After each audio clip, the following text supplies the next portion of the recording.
Assalamualaikum warahmatullahi wabarakatuh. Anak-anak sekalian, gimana kabarnya hari ini? Alhamdulillah, pada kesempatan hari ini Bapak akan menerangkan tentang materi menghadirkan sholat dan zikir dalam kehidupan sehari-hari kita. Untuk pembelajaran pada hari ini, yaitu yang pertama, setelah kalian belajar ini, kalian dapat menghubungkan hakikat sholat dan zikir untuk mencegah perbuatan keji dan mungkar. Kemudian yang kedua, setelah itu kalian mampu untuk memberikan contoh perilaku ketakwaan sebagai pemaknaan sholat dan zikir dalam mencegah perbuatan keji dan mungkar di lingkungan sekitar kita. Mari kita mulai. Sebelum belajar, mari kita berpantun dulu. Cari barang lama di gudang, mengikat pagar dengan kawat, jadikan hidup lebih terang. Sholat 5 waktu, jangan terlewat. Makna sholat, kalau kita lihat dari segi bahasa, bahwa artinya itu adalah doa, ad-doa, as-sholatu, ad-doa. Atau juga doa untuk meminta kebaikan. Tapi kalau secara istilah, mungkin bisa kita pahami bahwa setiap perkataan atau semua perkataan, perbuatan yang dimulai dari takbiratul ihram, kemudian diakhiri dengan salam. Salat, kesadaran diri sebagai hamba Allah SWT itu pada hakikatnya untuk mendorong manusia untuk mencegah dari perbuatan keji dan mungkar. Allah berfirman di dalam kitabnya, A'udzubillahi minasyaitonirrajim. Utlu ma uhiya ilaika minal kitab wa aqimis shalah. Innas salata tanha 'anil fahsya'i wal munkar.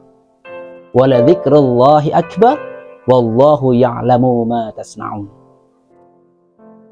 Di dalam ayat ini sudah jelas bahwa ketika kita mendirikan sholat, innas sholata, sungguh sholat, tanha itu adalah mencegah al-fahsya, yaitu perbuatan keji, wal mungkar dan kemungkaran. Maka ketika kita melaksanakan sholat, berarti pada hakikatnya kita itu mencegah kemungkaran, kebatilan, kefasikan, kezaliman di dalam diri kita. Selanjutnya, setelah kita melaksanakan sholat, yaitu zikir. Apa itu zikir? Kalau kita lihat secara bahasa, az-zikru, yaitu ingat. Jadi, kalau zikir itu adalah ingat. Sedangkan, zikir itu menurut istilah adalah zikir diartikan dengan mengingat Allah Subhanahu wa Ta'ala sebagai upaya untuk mendekatkan diri kepada Allah SWT. Allah berfirman di dalam Al-Quran surat Al-Ahzab ayat 41, A'udzubillahi minasyaitonirrajim. Ya ayyuhalladzina amanu dzkurullaha dzikran katsir. Ya ayyuhalladzina amanu, wahai orang-orang yang beriman, udzkurullah, ingatlah kepada Allah, dzikran katsira, yaitu dengan mengingat yang sebanyak-banyak atau dengan zikir yang sebanyak-banyak. Ada 3 cara berzikir. Ada 3 cara berzikir. Yang pertama yaitu zikir dengan hati kita. Yang kedua yaitu zikir dengan ucapan kita, dengan lisan kita. Kemudian yang ketiga, zikir dengan perbuatan kita, dengan aktivitas kita. Contoh tertanamnya akidah tauhid di dalam jiwa seseorang tersebut.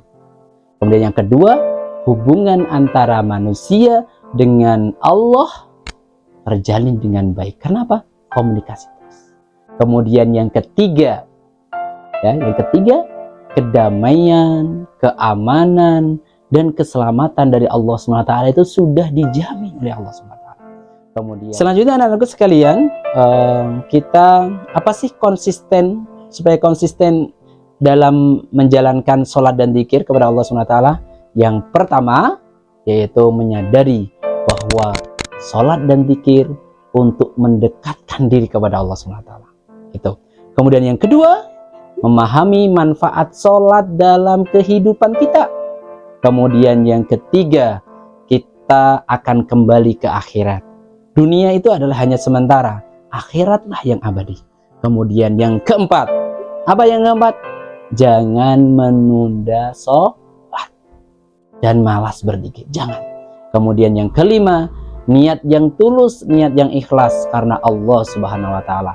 Kemudian yang keenam, coba kita lakukan istiqomahkan dalam menjalankan sholat secara berjamaah. Kemudian yang ketujuh adalah berteman dengan orang yang rajin sholat. Ya, alhamdulillah pada hari ini kesimpulan untuk menghadirkan sholat dan dzikir dalam kehidupan sehari-hari bisa kita simpulkan anak-anak.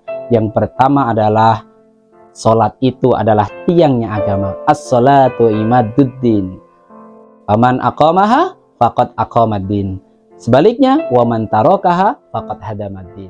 Dzikir merupakan elemen yang penting dalam beribadah kepada Allah SWT. Apabila kita melaksanakan sholat, maka kita akan berdoa. Jika kita tidak menjalankan sholat, pasti kita tidak melaksanakan dzikir. Karena keduanya itu adalah saling berhubungan. Dan untuk itu, kita tutup pertemuan pada hari ini dengan quotes, sholatlah kamu sebelum kamu disolatin. Ingatlah Allah, niscaya Allah akan mengingatmu. Terima kasih. Assalamualaikum warahmatullahi wabarakatuh.